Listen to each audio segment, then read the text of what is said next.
Hi ಎಲ್ರಿಗೂ ನಮಸ್ಕಾರ. Mamata Shetty YouTube ಚಾನಲ್ಗೆ ಸ್ವಾಗತ. ಇತ್ತೀಚಿನ ದಿನಗಳಲ್ಲಿ ನೋಡುವಾಗ ಎಲ್ಲರ ಮನೆ ಅಲ್ಲ, ಕೆಲವೊಬ್ಬರ ಮನೆಯಲ್ಲಿ ಡಾಗ್ ಇಟ್ಕೊಂಡು ಸಾಕ್ತಾ ಇರ್ತಾರಲ್ಲ ಮನೆ ಒಳಗಡೆನೆಯ. ಅವಾಗೆಲ್ಲ ಮನೆ ಹೊರಗಡೆ ಸಾಕ್ತಾ ಇದ್ರು, ಇವಾಗೆಲ್ಲ ಮನೆ ಒಳಗಡೆನೇ ಸಾಕ್ತಾ ಇದ್ದಾರಲ್ಲ ಡಾಗನ್ನು. ಯಾವುದೇ ವಿಡಿಯೋ ಕಾರಣ ಇಲ್ಲದೆ ಮಾಡೋದಿಲ್ಲ, ಆಯಿತಾ. ಒಂದು ಕಾರಣ ಇರೋಕ್ಕೋಸ್ಕರನೇ ಮಾಡ್ತಾ ಇರೋದು. ಸೊ ಇದನ್ನು ಯಾವುದು ಪ್ರಾಣಿಗಾಗಲಿ ಮತ್ತು ಯಾರಿಗೂ ನಾನು ಇದನ್ನು ದೂಷಿಸ್ತಾ ಇಲ್ಲ. ಎಲ್ಲರೂ ಪ್ರಾಣಿ ಪ್ರಿಯರೇ.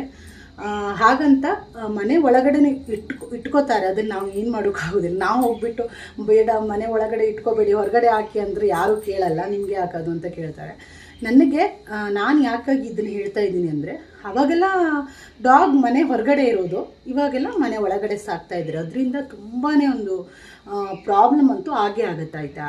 ಯಾಕಂದರೆ ಚಿಕ್ಕ ಮಕ್ಕಳಿರೋ ಮನೇಲಿ ಡಾಗನ್ನು ಮನೆ ಒಳಗಡೆ ಇಟ್ಕೋಬಾರ್ದು. ಮನೆಯಲ್ಲಿ ಈಗ ಚಿಕ್ಕ ಮಕ್ಕಳಿದ್ದಲ್ಲಂತೂ ಮನೇನ ತುಂಬಾ ಕ್ಲೀನಾಗಿ ಇಟ್ಕೋಬೇಕಾಗುತ್ತೆ. ಆ ಟೈಮಲ್ಲೆಲ್ಲ ಮನೇಲಿ ಡಾಗ್ ಎಲ್ಲ ಸಾಕೊಂಡಿದ್ರೆ ಅದನ್ನೇ ಒಂದು ಕ್ಲೀನ್ ಮಾಡೋಕ್ಕೆ ತುಂಬಾ ಟೈಮ್ ಹಿಡಿಯುತ್ತೆ. ಮತ್ತು ಕ್ಲೀನ್ ಮಾಡೋದು ಒಂದೇ ಅಲ್ಲ, ಆಯಿತಾ. ನೀವು ಎಷ್ಟೇ ಡಾಗನ್ನು ಕ್ಲೀನ್ ಮಾಡಿ, ಆದರೆ ಅದು ಓಡಾಡುತ್ತಲ್ಲ, ಆ ಕಡೆ ಎಲ್ಲ ಒಂಥರ ರೋಮ ಎಲ್ಲ ಬಿದ್ದಿರುತ್ತಲ್ವ, ಅದು ತುಂಬಾ ಒಂಥರ ಡೇಂಜರೇ, ಆಯಿತಾ, ಚಿಕ್ಕ ಮಕ್ಕಳಿದ್ದಲ್ಲಿ. ಯಾಕಂದರೆ ಚಿಕ್ಕ ಮಕ್ಕಳಿಗೆ ಇಮ್ಯುನಿಟಿ ಪವರ್ ಅಂತೂ ಇರೋದಿಲ್ಲ. ಅದಕ್ಕೋಸ್ಕರ ಆ ಒಂದು ರೋಮಗಳೆಲ್ಲರೂ ಮಕ್ಕಳ ಹೊಟ್ಟೆಯೊಳಗೆ ಸೇರ್ಕೊಂತ ಅಂದರೆ ಅದು ಮಕ್ಕಳಿಗೆ ಅನಾರೋಗ್ಯ, ಹೆಲ್ತ್ ಇಶ್ಯೂಸ್ ಅಂತೂ ಆಗೇ ಆಗುತ್ತೆ. ಆದಷ್ಟು ಒಂದು ಡಾಗನ್ನು ಮನೆಯಲ್ಲಿ, ಅದು ಚಿಕ್ಕ ಮಕ್ಕಳಿರುವಲ್ಲಿ ಮನೆಯಲ್ಲಿ ಇಟ್ಕೊಂಡು ಸಾಕಿದ್ರೆ ಅಷ್ಟೊಂದು ಒಳ್ಳೆ ಅಲ್ಲ ಅನಿಸುತ್ತೆ. ಬಟ್ ಕೆಲವೊಂದು ಏನಾಗುತ್ತೆ ಮನೆ ಚಿಕ್ಕದಾಗಿರುತ್ತೆ. ಈಗ ಒಂದು ಹಾಲು, ಒಂದು ಬೆಡ್ರೂಮು ಚಿಕ್ಕದಾಗೇ ಇರುತ್ತೆ ಅಲ್ಲ, ಅದರಲ್ಲೇ ಒಂದು ಡಾಗನ್ನು ತಂದುಬಿಟ್ಟು ಸಾಕ್ಕೊಂಡಿರ್ತಾರೆ. ಅವ್ರಿಗೆ ಕೂತ್ಕೊಳ್ಳೋ ಕಷ್ಟ ಆಗಿರುತ್ತೆ, ಏನೋ ಒಂದು ಐಟಮ್ ಇಡಲಿಕ್ಕೆ ಕಷ್ಟ ಆಗುತ್ತೆ. ಅಂಥದ್ರಲ್ಲೂ ಡಾಗ್ ಓಡಾಡ್ತಾ ಇರುತ್ತೆ. ಸೊ ಅದ್ರ ರೋಮ ಎಲ್ಲ ಸ್ಪ್ರೆಡ್ ಆಗಿರುತ್ತೆ. ಒಂದು ಕಡೆಗೆ ಅಡುಗೆ ಮಾಡ್ತಾ ಇರ್ತಾರೆ, ಇನ್ನೊಂದು ಕಡೆಗೆ ತಿಂತಾ ಇರ್ತಾರೆ, ಅದರಲ್ಲೂ ಡಾಗ್ ಎಲ್ಲ ಓಡಾಡ್ತಿರುತ್ತೆ. ಹಾಗೆ ಗಾಳಿಲೆಲ್ಲ ರೋಮ ಆರುತ್ತೆ, ಆ ರೋಮನೇ ತಿನ್ನೋದ್ರ ಮೇಲೆ ಬಿದ್ದಿರುತ್ತೆ, ಅದನ್ನೇ ತಿಂತಾರೆ. ಸೊ ಇದೆಲ್ಲ ಒಂಥರ ಆರೋಗ್ಯಕ್ಕೆ ಒಂಥರ ಹಾನಿಕರ ಅಂತ ಹೇಳ್ಬೋದು. ಸಾಕ್ತಾರೆ, ಎಲ್ಲ ಪ್ರಾಣಿಗಳನ್ನು ಸಾಕ್ತಾರೆ. ಅದಕ್ಕೆ ಒಂದು ಸಪ್ರೇಟ್ ಆದಂಥ ಒಂದು ರೂಮಿನ ವ್ಯವಸ್ಥೆ ಇದ್ದರೆ ಓಕೆ, ಅಥವಾ ಶೆಡ್ ತಾನು ಮಾಡಿಟ್ರು ಓಕೆ. ಆದರೆ ಚಿಕ್ಕ ಮಕ್ಕಳಿರುವಲ್ಲಿ ಮಾತ್ರ ಕೇರ್ಫುಲ್ ಆಗಿರ್ಬೇಕಾಯ್ತಾ. ಸೊ ಎಲ್ಲ ಕಡೆ ಕೂತ್ಕೊಂಡಿರುತ್ತಲ್ಲ, ಒಂಥರ ಎಷ್ಟೇ ಕ್ಲೀನ್ ಮಾಡಿದ್ರು ಮತ್ತೆ ಕ್ಲೀನ್ ಮಾಡಬೇಕು, ಹೀಗಾಗುತ್ತೆ.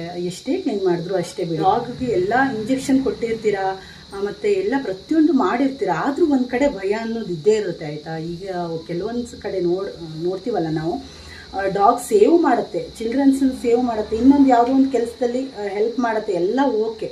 ಇನ್ನೊಂದು ಕಡೆಯಿಂದ ಯೋಚನೆ ಮಾಡಿದರೆ ಒಂದೊಂದು ಸಲ ಅವುಗಳ ಒಂದು ಮೂಡ್ ಯಾವ ಥರ ಇರುತ್ತೆ ಅಂತ ಹೇಳೋಕ್ಕಾಗೋದಿಲ್ಲ ಅಲ್ಲ. ಸುಮ್ಮನೆ ಮಕ್ಕಳು ಹೋಗ್ಬಿಟ್ಟು ಅದ್ರ ಮುಖಕ್ಕೆ ಕೈ ಹಾಕೋದು ಅಥವಾ ಬಾಯಿಗೆ ಕೈ ಹಾಕೋದು ಈ ಥರ ಎಲ್ಲ ಮಾಡಿಬಿಟ್ರೆ ಕಚ್ಚುವಂಥ ಒಂದು ಸಾಧ್ಯತೆ ಇರುತ್ತಲ್ಲ, ಅದಂತೂ ತುಂಬ ಡೇಂಜರು. ಅದೊಂದು ಕೇರ್ಫುಲ್ ಆಗಿರಬೇಕು. ಮನೇಲಿ ಎಲ್ಲಾದರೂ ಡಾಗ್ ಇದ್ದರೆ, ಚಿಕ್ಕ ಮಕ್ಕಳು ಎಲ್ಲರೂ ಇದ್ದರೆ ಅದನ್ನು ಮಕ್ಕಳಿಗೆ ಹೇಳ್ಕೊಡ್ಬೇಕಾಯ್ತಾ. ನಾನು ಇದನ್ನು ಯಾಕೆ ಹೇಳ್ತಿದ್ದೆ ಅಂದರೆ, ನಾವು ಲಾಸ್ಟ್ ಟೈಮ್ ಪಾರ್ಕಲ್ಲಿದ್ದಾಗ ಒಂದು ಮಗು ನಿಂತ್ಕೊಂಡಿತ್ತು, ಅಲ್ಲಿ ಏನಕ್ಕೂ ವೇಟ್ ಮಾಡ್ತಾಯಿತ್ತು.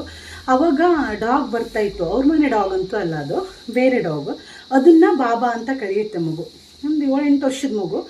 ಬಾ ಅಂತ ಕರೀತಾ, ಡಾಗ್ ಬಂದ ತಕ್ಷಣ ಮುಖ ಎಲ್ಲ ಸವರುತ್ತೆ, ಪ್ರೀತಿ ಮಾಡುತ್ತೆ ಆ ಡಾಗ್ಗೆ.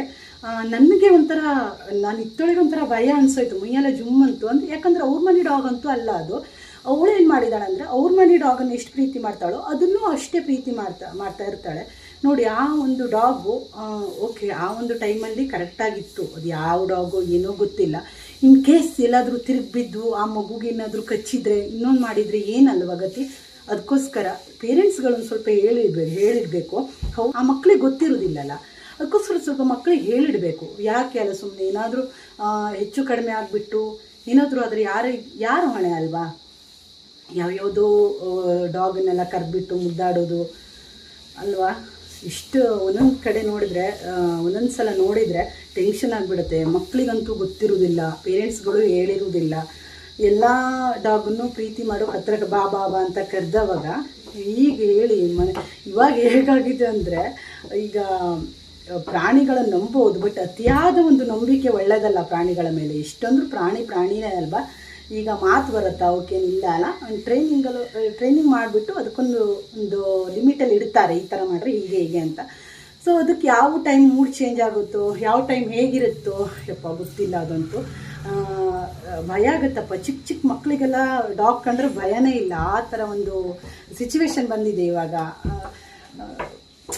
ಇದೆಲ್ಲ ನೋಡಿದರೆ ಯಪ್ಪ ಶಾಕ್ ಅಂದರೆ ಶಾಕ್ ಆಯ್ತು ನಂಗೆ. ಲಾಸ್ಟ್ ಟೈಮ್ ಅಂತೂ ತುಂಬ ಶಾಕ್ ಆಯಿತು. ಏನು ಭಯ ಇಲ್ಲದೆ ಆ ಮಗು ಹೇಗೆ ಕರೆಯುತ್ತೆ ಅಂದರೆ ಇಷ್ಟು ಅದು ಪ್ರೀತಿ ಮಾಡುತ್ತೆ. ಬಂದುಬಿಟ್ಟು ಪ್ರೀತಿ ಮಾಡುತ್ತೆ. ಓಕೆ, ಆ ಡಾಗ್ ಇಂಜೆಕ್ಷನ್ ಕೊಟ್ಟಿದ್ದಾರೋ ಅಥವಾ ಏನಿದೆಯೋ, ಅದು ಹೇಗೆ ಸಾಕಿದಾರೋ, ಅದು ಎಲ್ಲಿ ಡಾಗು ಅದು ಅಂತೂ ಗೊತ್ತಿಲ್ಲ. ಹಾಗೆ ಗೊತ್ತಿಲ್ಲದೆ ಅಲ್ಲ ಅಪರಿಚಿತ ಡಾಗನ್ನೆಲ್ಲ ಮುಟ್ಟಬಾರ್ದು. ನನ್ನ ಪ್ರಕಾರ ನಾನು ಹೇಳೋದು, ಯಾವುದೇ ಪ್ರಾಣಿಗಳನ್ನು ನಾನು ದೂಷಿಸ್ತಾ ಇಲ್ಲ, ಕೇರ್ಫುಲ್ ಆಗಿರಬೇಕು ಮಕ್ಕಳು, ಆಯಿತಾ. ನೋಡಿ, ನಾವು ಎಷ್ಟೋ ಕಡೆ ನೋಡಿರ್ತೀವಿ ಅಲ್ಲ, ಸಾಕಿರೋ ಒಂದು ಡಾಗೆ ಕಚ್ಚಿರುವಂಥ ಒಂದು ಇನ್ಸಿಡೆಂಟ್ ನೋಡಿರ್ತೀವಿ. ಎಷ್ಟೋ ಪ್ರೀತಿ ಮಾಡಿರುವಂಥ ಒಂದು ಡಾಗೆ ಅದನ್ನು ಏನೋ ಒಂದು ಇನ್ಸಿಡೆಂಟ್ ಆಗಿರುತ್ತೆ ಅಲ್ವಾ. ಯಾಕೆಂದ್ರೆ ಏನೂ ಆಗಲ್ಲ ಅಂದ್ಬಿಟ್ಟು ಚಿಕ್ಕ ಮಕ್ಕಳನ್ನೆಲ್ಲ ಹತ್ತಿರ ಕೂರಿಸಿ ಅದು ಇನ್ನು ಕಚ್ಚುಗುಳಿ ಮಾಡಿ ಹಾಗೆಲ್ಲ ಮಾಡೋಕ್ಕೆ ಹೋಗಬಾರ್ದು. ಅದು ಡಾಗ್ ಜೊತೆಗಂತೂ ಕೇರ್ಫುಲ್ ಆಗಿರ್ಬೇಕಾಯ್ತಾ. ಅದು ಎಷ್ಟೇ ನೀವು ಪ್ರೀತಿ ಮಾಡಿರಲಿ, ಎಷ್ಟೇ ಅದು ಪ್ರೀತಿ ತೋರಿಸ್ಲಿ, ಎಲ್ಲ ಟೈಮಲ್ಲೂ ಚಿಕ್ಕ ಚಿಕ್ಕ ಮಕ್ಕಳನ್ನ ಡಾಗ್ ಹತ್ರ ಬಿಡೋದು, ಅಥವಾ ದೊಡ್ಡವರೇ ಸಹಿತ ಡಾಗ್ ಹತ್ರ ಹೋಗ್ಬಿಟ್ಟು ಏನೋ ಮುದ್ದು ಮಾಡೋದು, ಅದಕ್ಕೆ ನೋವು ಮಾಡೋದು, ಹಿಂಸೆ ಮಾಡೋದು, ಹಾಗೆಲ್ಲ ಮಾಡೋಕ್ಕಾಗಲ್ಲ. ಯಾಕೆ ಸುಮ್ಮನೆ ಎಲ್ಲಾದರೂ ಹೆಚ್ಚು ಕಡಿಮೆ ಆಗಿಬಿಟ್ರೆ ಮತ್ತೆ ವಾಪಸ್ ಅದು ಚೇಂಜ್ ಮಾಡೋಕ್ಕಾಗಲ್ಲ. ಸೊ ಮಕ್ಕಳಲ್ಲಿ ಸ್ವಲ್ಪ ಜಾಗೃತಿ ಮೂಡಿಸ್ಬೇಕಾಯ್ತಾ. ಅದು ಜಾಸ್ತಿ ಡಾಗ್ಸ್ಗಳ ಬಗ್ಗೆ ಇವಾಗ ಹೇಗಾಗಿದೆ ಅಂದರೆ, ಮಕ್ಕಳು ಸಿಕ್ಕದಲ್ಲಿ ಯಾವ ಡಾಗ್ ಬೇಕಾದ್ರೂ ಇರಲಿ ಮಕ್ಕಳು ಕರೀತಾರೆ ನೋಡಿ. ಕರೀತಾವ. ಮಕ್ಕಳಿಗೆ ಏನು ಗೊತ್ತಾಗೋದಿಲ್ಲ ಅಲ್ಲ, ಮಕ್ಕಳಿಗೆ ಏನು ಗೊತ್ತಾಗುತ್ತೆ, ನಮ್ಮ ಮನೇಲೂ ಇದೆ ಪ್ರೀತಿ ಮಾಡುತ್ತೆ ಅಂದ್ಬಿಟ್ಟು ಅವು ಕರೀತವೆ. ಪ್ರಾಣಿಗಳನ್ನು ಸಾಕೋದ್ರಲ್ಲೊಂಥರ ಖುಷಿ ಇರುತ್ತೆ, ಬಟ್ ಅದಕ್ಕೆ ಒಂದು ಸಪ್ರೇಟ್ ಆದಂಥ ಒಂದು ಜಾಗ ಇರಬೇಕು. ಅದಕ್ಕೆ ಒಂಥರ ಶೆಡ್ ಥರ ಮಾಡಬೇಕು. ಹಾಗಂತ ಮನೇಲೇ ಎಲ್ಲ ಒಳಗಡೆನೇ ಸಾಕ್ಕೊಂಡು ಅದರಲ್ಲೇ ನಾವು ಜೀವನ ಮಾಡ್ತೇವೆ, ಅದರಲ್ಲೇ ವಾಸ ಮಾಡ್ತೇವೆ ಅಂದ್ಬಿಟ್ರೆ ಸ್ವಲ್ಪ ಕಷ್ಟ ಆಗುತ್ತೆ.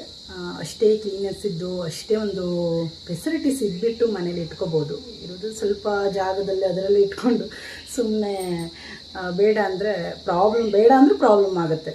ಕೆಲವೊಂದು ಸಲ ಅನಾರೋಗ್ಯ ಜಾಸ್ತಿ, ಹೆಲ್ತ್ ಇಶ್ಯೂಸ್ ಜಾಸ್ತಿ ಆಗುತ್ತೆ. ಸ್ವಲ್ಪ ಕ್ಲೀನ್ನೆಸ್ ಮೇಂಟೈನ್ ಮಾಡಬೇಕಷ್ಟೇ ನಾನು ಹೇಳೋದು. ಆದಷ್ಟು ಸ್ವಲ್ಪ ಸಪ್ರೇಟಾಗಿ ಇಟ್ಕೊಳ್ಳೋದು ಬೆಸ್ಟು. ಅದಕ್ಕೆ ಆದಂಥ ಒಂದು ಮನೆ ಮಾಡಿಬಿಟ್ಟು ಇಟ್ಬಿಟ್ಟು ಸಾಕ್ಕೊಂಡ್ರೆ, ಅದು ವಾಕಿಂಗ್ ಹೋಗೋ ಟೈಮಲ್ಲಿ ಕರ್ಕೊಂಡು ಹೋಗೋ, ಅದು ಎನಿ ಟೈಮ್ ಮನೆ ಒಳಗಡೆ ಇಟ್ಕೊಂಡ್ರು ಸ್ವಲ್ಪ, ಅದು ಚಿಕ್ಕ ಮಕ್ಕಳಿರೋ ಮನೇಲಂತೂ ಸ್ವಲ್ಪ ಅಂಥದ್ರಿಂದ ಸ್ವಲ್ಪ ದೂರ ಇದ್ದರೆ ಬೆಟರ್. ಯಾಕಂದರೆ ಸ್ವಲ್ಪ ಮಕ್ಕಳು ದೊಡ್ಡಾಗೋ ತನಕ ಸ್ವಲ್ಪ ದೂರನೇ ಇರಬೇಕು. ಓಕೆ, ನನ್ನ ಬ್ಲಾಗ್ ನಿಮಗೆ ಇಷ್ಟ ಆದರೆ ಲೈಕ್ ಮಾಡಿ, ಶೇರ್ ಮಾಡಿ, ಹಾಗೆ ಸಬ್ಸ್ಕ್ರೈಬ್ ಮಾಡಿ. Thanks for watching. ಬಾಯ್.